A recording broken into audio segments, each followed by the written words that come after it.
Welcome back, everybody, to the Cognac Sessions. I'm your host, DubCiti, the mayor, man. We appreciate y'all tuning in. This is a special edition. Y'all know y'all usually see us on Thursday nights, but I got info. And we know we don't usually have info because everybody don't like sharing info. But I got a special guest in the building. I'm going to let her introduce herself. Hi, my name is Julia Love. I am owner and CEO of Cognac City Crypto and NFT. We're a brand new business here in Chattanooga. Going back before, I have a long history in strategy consulting with crypto and NFT projects on how to use the technology, and a long history in educating on it as well. So it's exciting to be here and talk a little bit more about how crypto and NFTs can be leveraged for music.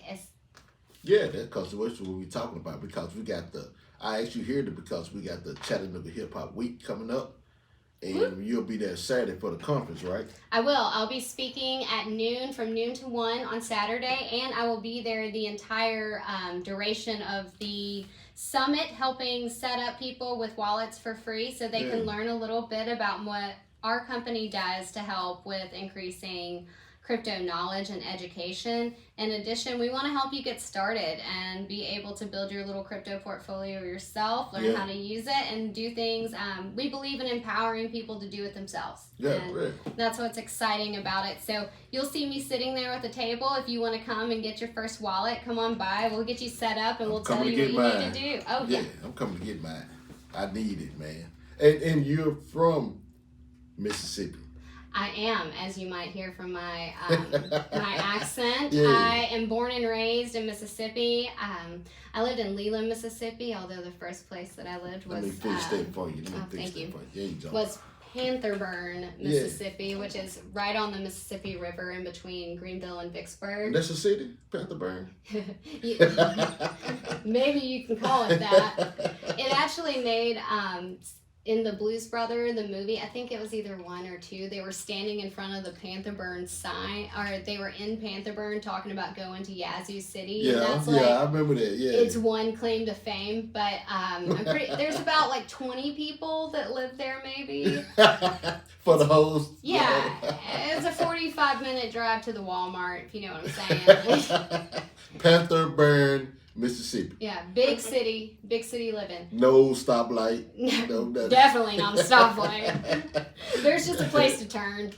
Man, we appreciate you coming through, hollering at us. I'm glad I got somebody that's from Mississippi in Chattanooga. But first, let me ask you, how did Toddy or Hell State? Oh, Hell State. Oh, yeah, that's what I'm talking about. Yeah. You welcome anytime you want to come through. Thought you was going to say, how did Toddy? Yeah, I can't even. I don't know if I can say it. The sad thing is, like, I'm sure you probably experienced this. It's like a family divided depending on who you cheer for in the house. So, we're Hell State. My stepdad is a small business owner. He started making, he tried to find a cowbell like 25 years ago, and he ordered it. He's an engineer. He went to state. And when he got it in, he was like, this is ridiculous. I can make better myself. And that's what he started doing for a living. You told me that. Yep. He makes more making cowbells for sporting events than he did as a mechanical engineer. And he lives the good life. Like, he goes to sporting events and just, like, makes cool cowbells for people and truly does what he loves. So, like, I can say Mississippi State is a part of our family. Yeah. So 9 times out of 10, 90% of the cowbells that I hear in the stands, probably your dad made them. They came from Chattanooga. How about that? Oh, man. They ain't going to like that. They're not going to like that part. But we appreciate y'all tuning in, man. Make sure you catch us each and every Thursday night. Facebook, via YouTube, via Twitch. Anywhere you can stream this service, man. We appreciate y'all for tuning in. But Miss Julia came to talk to us about crypto, but NFTs inside of crypto. Yes, so we'll talk about both crypto and NFTs. NFTs are I would say within the crypto umbrella, but they have a bunch of unique functionality that I think will in particular apply to musicians and what they can do with them. First, we'll say like a little bit about what crypto is, because it can be, it's like an elusive topic where a lot of people have heard the word, but they're not sure like why is it important? Or I hear a lot of people call it like made up money, and what I challenge to those people is you should see how your USD is made up these days, because it's not gold backed, and it's similar in the fact that USD, or your dollar, it's just a serial number in a database. Yeah. What crypto kind of came out of was back in 2008, there was the what would you call it, like the banking industry and the housing industry caused this massive collapse, financial collapse, and depression that led afterwards. Bitcoin, the spur of it was kind of the beginning of crypto right after that happened. The first Genesis block of Bitcoin occurred on January 3rd, 2009, and it actually had one of the headlines from the banking crisis within it. Yeah. What became so important, or what Bitcoin did, was it created a monetary system that was not based on trust. Right. So your current banking system, you trust the bank to have the amount of money that you deposited in there when you need to take it out. You trust that they're managing what they are lending out in a way that's responsible. And as we've seen before, that's not always the case. Usually they're doing what is in their best interest compared to ours, unfortunately. Yeah. And it's led to some problems. Notably, just whole families kind of set back completely back in the day. So this came from a lot of those problems. It created a system of money that did not rely on trust. So there's no need to worry about, if the Bitcoin that you have is real or if it exists. It's on a public, what's called a blockchain. So Right. blockchain is a public distributed ledger. And it's not controlled, because it's spurred in a decentralized manner. It's not controlled by any one nation, one area. It's not controlled by any one person.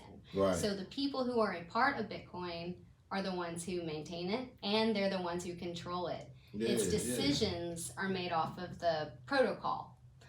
And that's something that we all you're able to publicly see in the beginning. What that means is how many Bitcoins, it's its monetary policy basically, like how many Bitcoins are released. Every 4 years it changes, but it's, going into it, exactly how the system is run. Mhm. It's all public. So if you want to see where a transaction occurred, you can verify that. Right. The only thing that's private on it is your name is not attached to your wallet per se. So you can see that this money went from this wallet to this wallet, but you don't know that this wallet is owned by this person. Right. Yes, so it's this incredible trustless system that is also maintained by the people using it. In other words, it's a peer-to-peer system. So I don't need a government or a banking third party to process my transactions.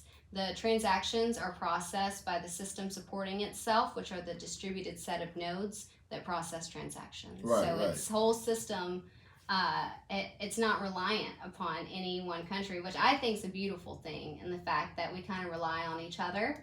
Yeah. And that we maintain this awesome thing that works, and that now has, it's had over $1 trillion in it at one point in time.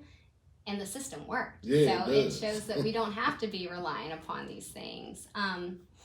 That new tech spurred a ton of other cryptocurrencies, and two of them that I think are notable are Ethereum, which is what the NFTs run on. Right. There's a lot of other blockchains that NFTs run on as well, and they're, we could go into all of them, but it would probably be a long talk. So we'll just stick to Ethereum for right now. But there's also other currencies that ran off of it. One of the most popular one these days to talk about is Dogecoin. I personally have a sweet spot in my heart for Doge because it's... You love Doge. Yeah, Doge. I love the Doge. Its monetary policy is a lot closer to what a currency geared for actual exchange of goods would be. So its inflation rate, people talk a lot about, like it doesn't have a cap, or its inflation rate is too high, but its inflation rate is actually less than USD is right now. It's between 4 and 5%. It will continue to decrease. And then also, you know exactly what you're going into it. So unlike, I don't know if you guys have experienced going to the grocery store this year, but my dollar does not go as far as not as far as it used to. No, it doesn't, because, unfortunately, we are not in control in deciding how much money is printed. It's controlled by someone else, even though that we have to use that system. So with Dogecoin, you know exactly going into it, how it's created, when new coins hit the system, and it settles in a much faster time than using the automated clearinghouse is what you have to use with dollars. So it's a system that I quite like, even though it kind of gets dogged out, for lack of a better word. Yeah, they have been doing that lately with Dogecoin. Everybody was excited at first about it. Yeah. But they were, why was they relying on Elon Musk? I think it was like when he was interviewed on Saturday Night Live. Mm-hmm.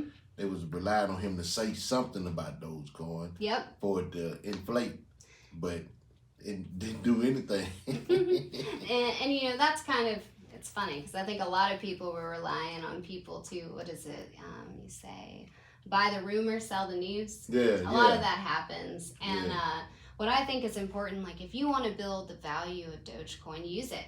Yeah. Like more people that own it, use it and exchange it as use it as a medium of exchange for goods and services, mm-hmm. the more value that will go into it. And I think, I've been in Dogecoin a while since, Elon Musk, he does bring awareness to blockchain, and I'd be lying if I said I didn't. There's a little bit of gratitude in there that he does kind of make it mainstream to talk about. He's brought a lot of people into the system.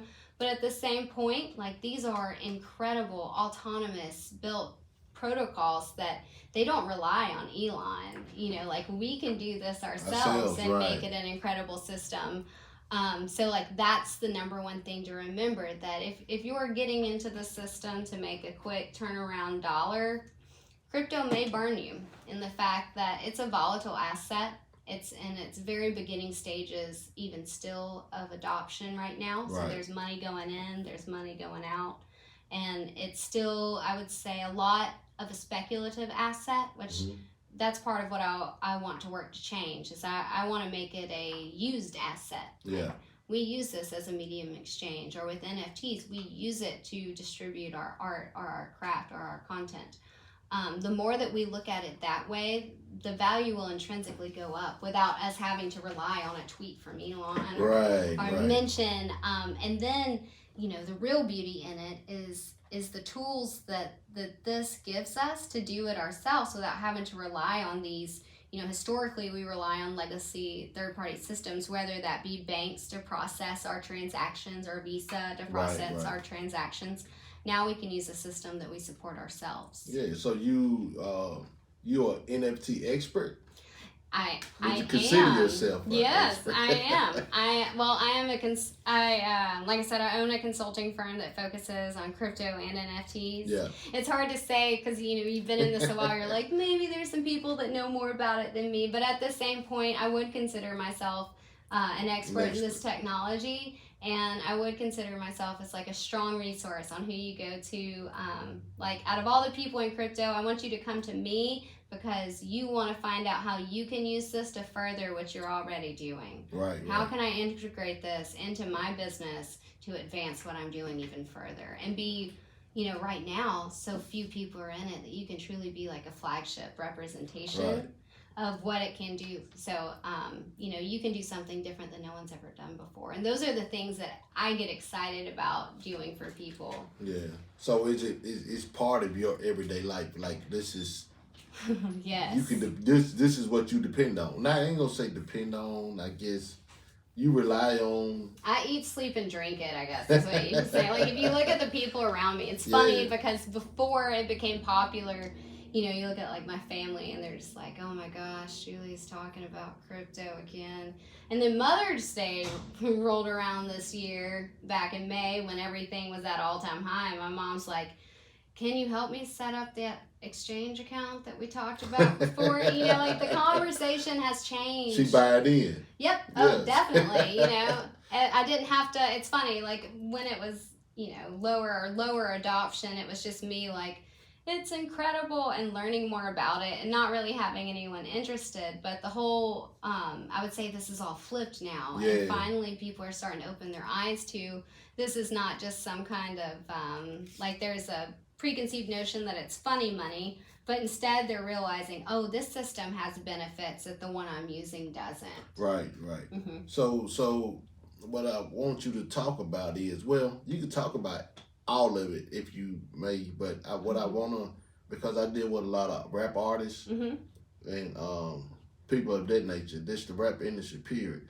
Could you tell them how the NFTs could help them, just get their own base, but they don't have to deal with, because a lot of artists I know, they're all independent. So how could they use NFTs to help their movement and what they got going on? Yes, and independent artists and NFTs, I feel like truly are a match made in heaven. Yeah. What it gives you the power to do. So like the overarching thought is that you don't have to rely on large centralized power entities to release your content anymore. Yeah. You can do it yourself. The most important thing that I think to this whole concept is when I'm hearing about a new project, I look at two different things. I look at your ability to build your own community, which is all about what being an independent artist is about, right? Because you're not relying on a record company to kind of like, craft your community for you. You're instead, you're building your own loyal base. So that's one important aspect. And then what value are you bringing to the table with it?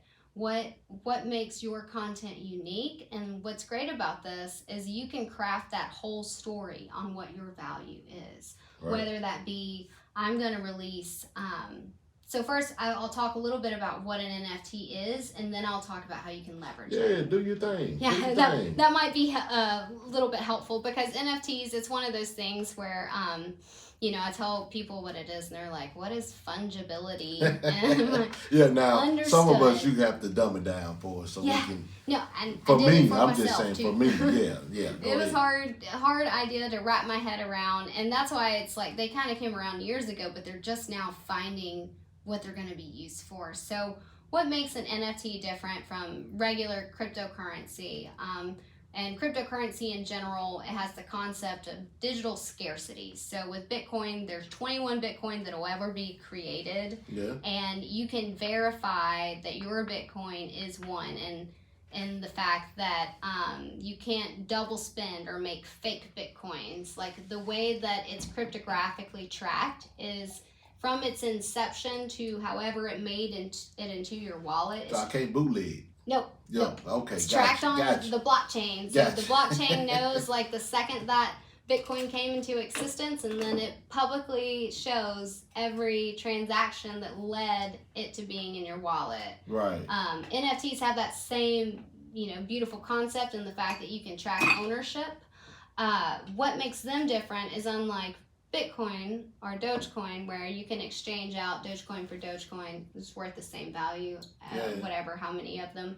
NFTs are their own unique thing, their own one thing. So you can think of that as if I have a line of Coke bottles in front of me and I make one special marking on one of them, not only can that one Coke bottle with the one special marking not be in two places at one time, just like a physical object. Yeah.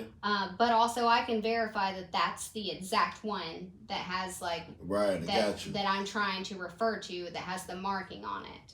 So what this does is it means when I create an NFT, the beauty in it is I can verify ownership of it. So if one of my fans bought an NFT and it's in their wallet, I can add extra value to the fact that they own that thing, and I can distribute things by saying, okay, to all the people who own one of my NFTs, I would like to also airdrop a special piece of art to them, or I would like to let them all use their NFTs as tickets to this special event. Right. You can add a whole level of exclusivity to the value that you're giving to your fans and customers.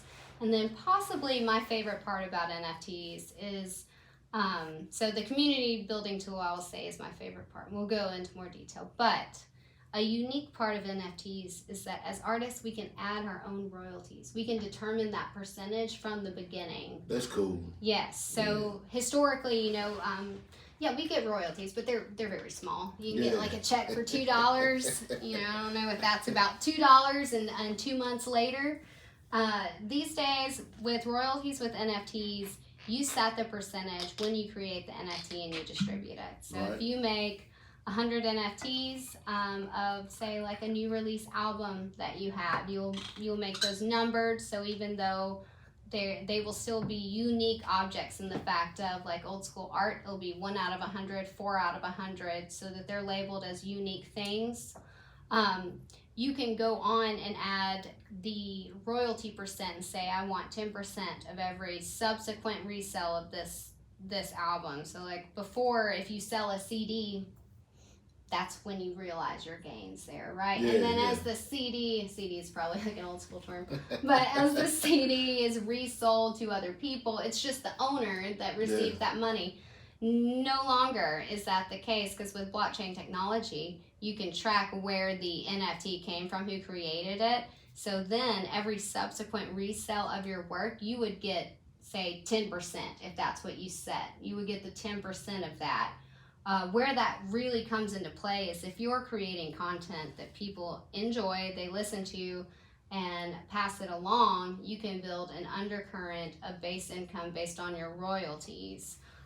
Or even if you're, like, posthumous, no longer with us, your family can benefit from the resale of your art as well. Oh, that's dope. Yeah. Especially for these independent artists who maybe have worked for 30 years to create incredible content, but it just didn't work out for them to be signed on to a major record label. Right. They can still have, if they focus on building their community and making their content have value, then every time they resell, they'll have income coming in, which that's something that artists have just historically not had previously, or not had substantially. Yeah, because you from the Delta, so you just, like, witnessed that from artists, blues artists. Yes, so this from is the Delta.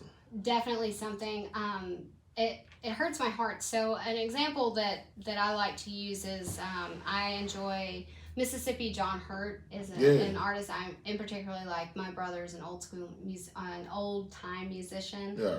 And we went and found his family one time, and they were the kindest people I've ever met. And his music is music that you still hear in places today, whether it be like the grocery store. You might hear his version of You Are My Sunshine on a commercial. Yeah. These are things that you see, but due to the how the industry exploited artists from the Delta in particularly, his family doesn't realize the gains and millions of dollars that other companies are making off of him. Yeah. That's what I like about NFTs in particular, is we don't have to rely on these companies who have exploited us previously. We can just distribute our content ourselves. So the NFTs just really knocks out, like, DistroKid. Anything that distributes music, you distribute it yourself. You can distribute it yourself. So what an NFT is it is your, you can think of it as like a certificate of authentication. Yeah.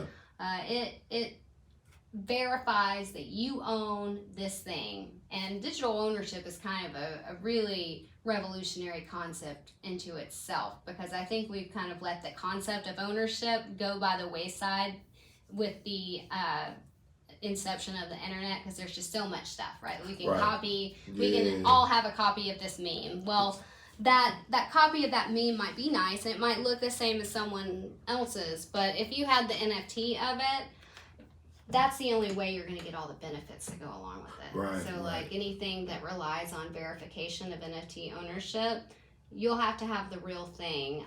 So authenticity is about to come back into style. Yeah.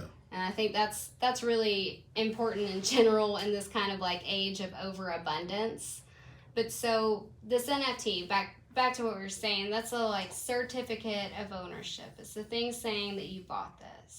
So where it becomes important for independent artists, I think, where the focus becomes, and even should be now, is how do you build your community and how do you determine what gives it value?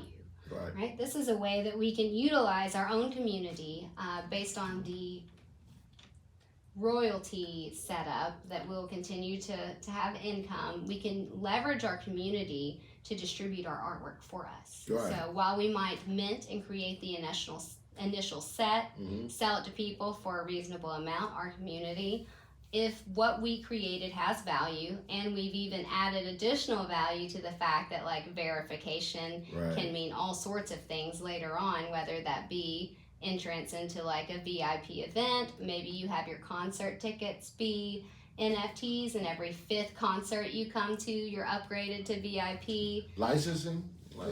Digital licensing. Whew. So that's one of the things I'll be talking about on Saturday at least. Okay, good, yes. good. All right. Digital rights management is, I'm currently working with this one platform, or I use the term working with very loosely. My friend linked me up with them, and they're one of the ones that I'll be talking about and hopefully using their platform very soon. It's called RairTech, RAIR.TECH. If you want to look into it, they have information on their platform right now. They're about to go live. How this platform works, though, and it is beautiful. So get in. You can get in. Yes, it is worth learning more about. So we'll use you as an example. Okay. Or we can use the concept of like a rapper has a stream that he wants to distribute to his community. Right.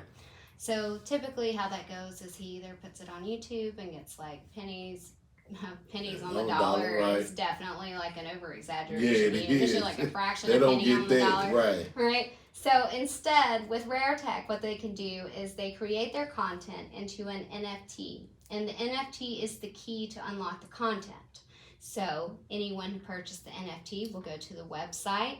They'll click on the content they want to see quickly. Their wallet is verified that they own the NFT that unlocks it, and suddenly they're able to view the content. Right. If you have a copy of that NFT, you're not getting in. Like, it has to be that exact cryptographic key for you to be able to access it. Right. The great thing about this is when you publish your content, only 10% is taken away to go towards maintaining the platform, which is a great small change. fee. Yeah. Very small compared to any other platform that you're publishing on. Like if you, and this goes along for, we use video content as an example, but this is your written content. Anything that can put inside a digital file can go in towards this, and your NFT is the key to access it. Because I think a lot of people see these NFTs and they think, oh, great, a JPEG. Which is like a picture, right? Right. It's so much more. It's really a direct access token is maybe a better way to look at it. And the fact that like now we have a way to verify that this person bought this thing, and it unlocks access to additional information that they can't get otherwise. And then if you make something that has just a lot of value and you add in a level of, say you have something that you released via NFT that went viral.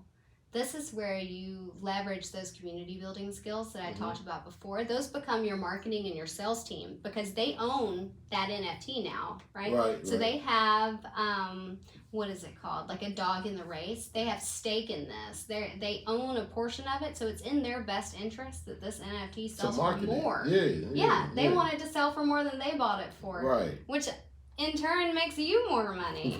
So it's a way to leverage your community to go way beyond where we have, conventionally thought about how our fan base or community relies on the fact that like we want them to buy this initial album, and then beyond that, like we would like for them to come to our shows.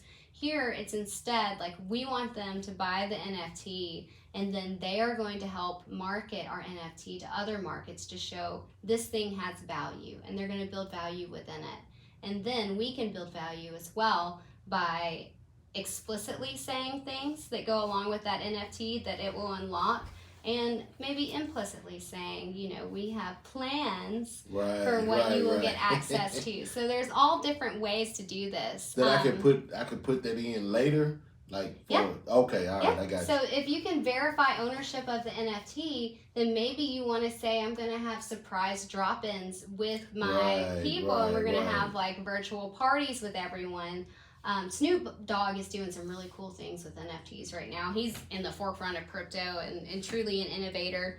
So he's building on this new, it's in a metaverse, which is kind of a new concept in the fact of like, I'm not sure if you're familiar with Second Life was kind of a metaverse. So it's a centralized one in the fact that like if Second Life servers go down one day, like it's gone. But with a metaverse, it's decentralized so that if one portion or set goes down, that doesn't take down the whole system. It's that same distributed ledger concept that'll keep it going. So we all have ownership and stake in it doing well. Snoop Dogg has he bought some land, some digital land. Digital land? I know, like I'm still wrapping my head around it, and I'm so cheap, but it's the one thing that I'm like, I think I might need to square some digital land. So he bought some digital land, and he hosts Snoop Dogg parties in the Sandbox. And if you buy, like, there's certain NFTs that you can buy that'll give you VIP access to him. Right. So not only are you buying like the aesthetic of the NFT, you're really buying the utility of the NFT. And I think like I'm really hoping that's where in the future we focus our energy, because these things, they do have a ton of utility. And as independent artists, to be able to leverage this new tool to make an undercurrent of income via royalties, to be able to release our content directly to our audience without having to use what's called like FANG platforms. Previous like your Google, your Amazon, your YouTube. We have a whole new way of being able to distribute it and to be able to control supply and demand so that we can set our pricing a little bit better. Don't need record labels anymore. I always said that record labels is going to become a thing of the past. Like marketing, let's say Spotify. Say if they wanted to give Drake $200 million to release your album specifically nowhere else but on Spotify, like the record labels they're becoming a thing of the past now. It's all marketing or influencers or stuff like that. So that's interesting. Could I introduce something that I have owed years and years ago to NFT? So what matters in that aspect is, do you own it?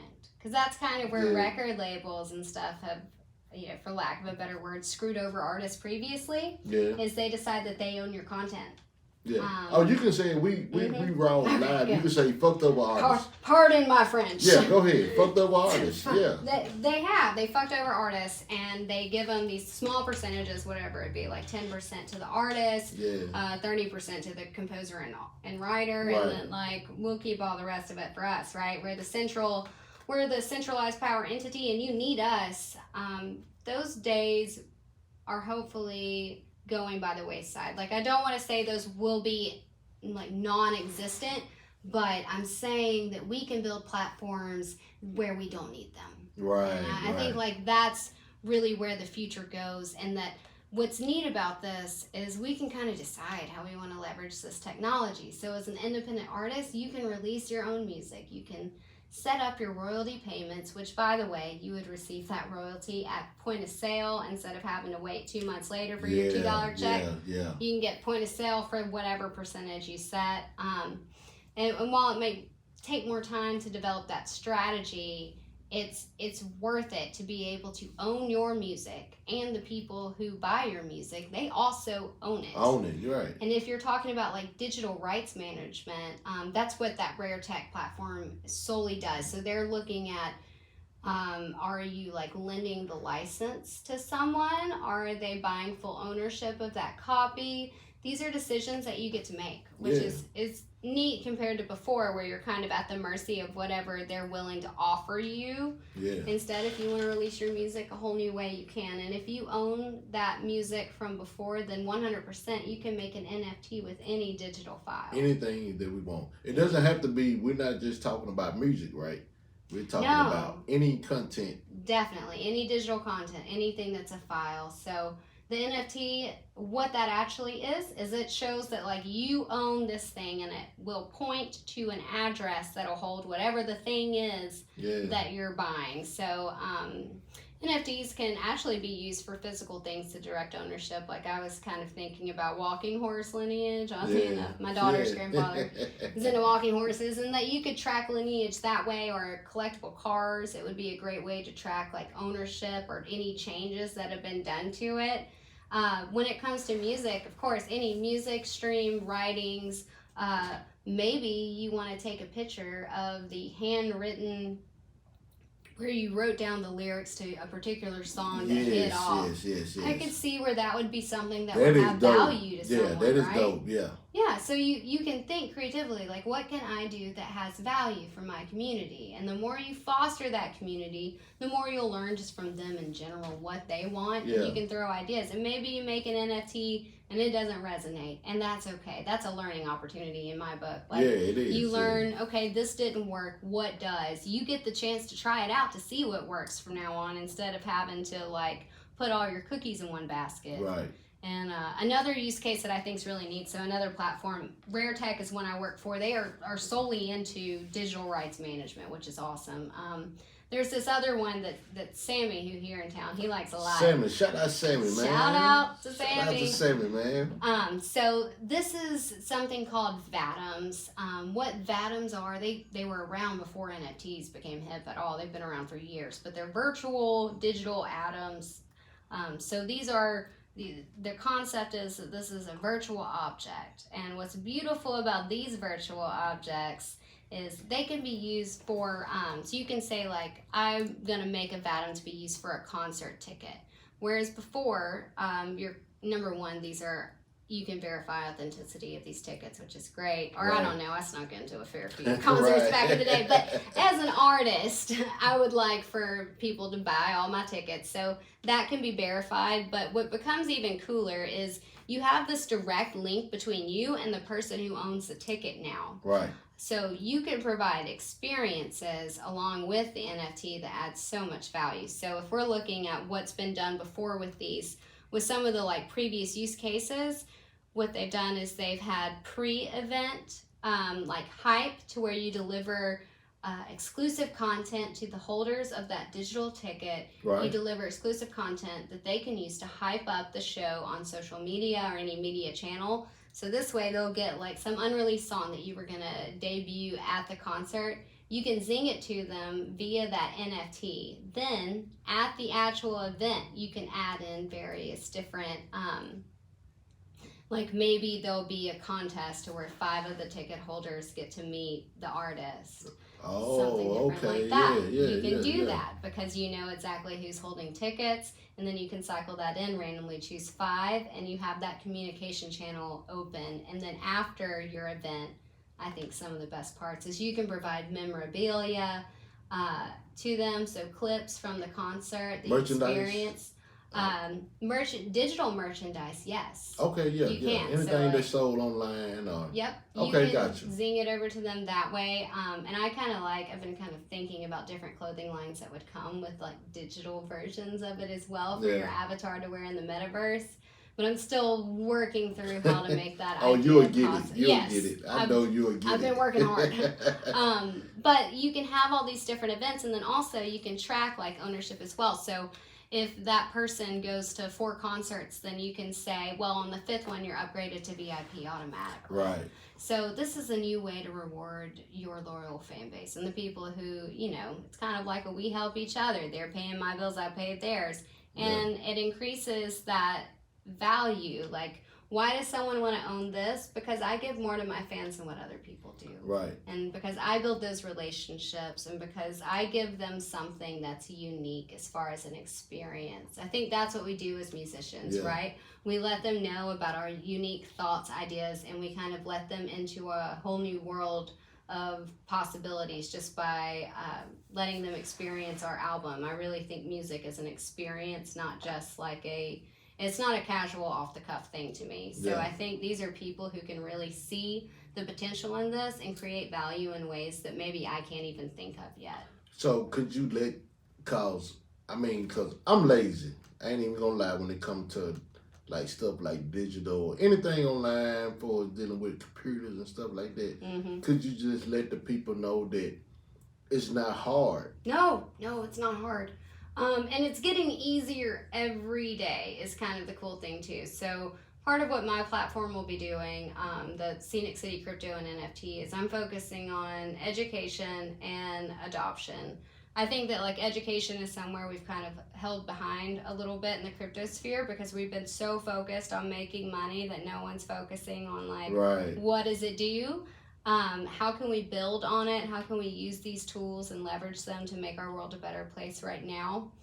And that's the part that's kind of going to be fun. And over the years, there's starting to come out platforms that make it a lot easier. So on OpenC, that's one of the marketplaces you can mint NFTs.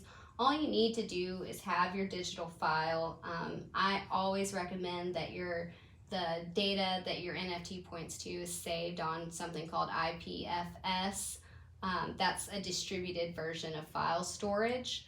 But other than that, you just plug in the values, you put in the amount you want for your royalty, and then you list it on the marketplace. And then there's different marketplaces, so different processes, but we'll be working on making guides for anybody to release it however they want. So is it an app? Yes, it's a website right now, and it connects to your wallet. Okay. So you could go to OpenC.io and you can see all the NFTs that are there, and you can purchase one, you can sell one, and then I like OpenC mainly because it has free minting for Polygon, which there's a little bit of controversy on the file storage aspect of it because it might be held in a centralized database. Garrett, who's with Rare Tech, was talking about this before, since that's one of the problems they're solving is by making sure that your data is saved. Yes, it's accessible and it's not saved somewhere like AWS to where you're still reliant upon centralized power.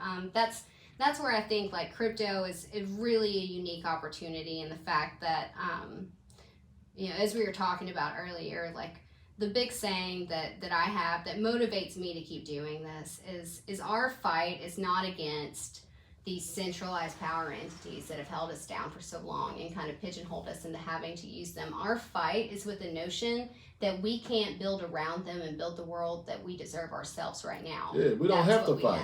We don't have to fight. Nope, we just got to focus on building and finding new ways to use this. And that's what's so great about crypto is it's a peer-to-peer system. It's not one that's relying on any specific government. It's not managed by one. There's no borders. We work together to build new systems around the ones that have exploited us previously. And that's where like building your decentralized community and leveraging this tech, like this is, in my mind, it's perfect for independent artists because it gives you all the power back. You might have to do a little more work in the fact that you don't have record executives deciding on your strategy, but also like you don't have record executives deciding on their strategy you have to do, right? You can create something new that you've wanted to do forever. Like now's your chance to be able to do this and to own your own music, to own your own work. Like digital ownership matters, and you see that with these estates after someone passes away and there's fights over who owns that piece of work. Or you see incredible artists, like all of their work is held, like we were talking about with blues artists, it's not held by the family. Like I want to see a future where we own our own art, and where maybe we've got to work a little bit harder to develop our strategy, but our strategy is uniquely ours. And that's what's going to attract people. It's the authenticity in ourselves, So we still have to market it. I mean... Yes, so you do, but what's beautiful about NFTs is we leverage the community. So yes, we market it. This is where building your community, which as an independent artist, this is something you're already doing anyway, because you're not relying on other people to build your fan base, you're doing it. This is where we can leverage that community and we give them stake in the game. So when they own that piece of that NFT, whatever it is, as far as like I own this unique stream, I own this unique piece of art by someone, or this limited release. It's in their best interest for that to also retain and appreciate value. So you can leverage your community as your marketing tool, as your sales tool. You can sell it to them for like a decent amount because you appreciate your community and you want everybody to do well. But it also influences them to push your music maybe into their market where you haven't reached before. Maybe they have friends who haven't heard about it and they get excited about it because of the way that their friend talks about your work. So you kind of leverage what like viralness can kind of go off of, and the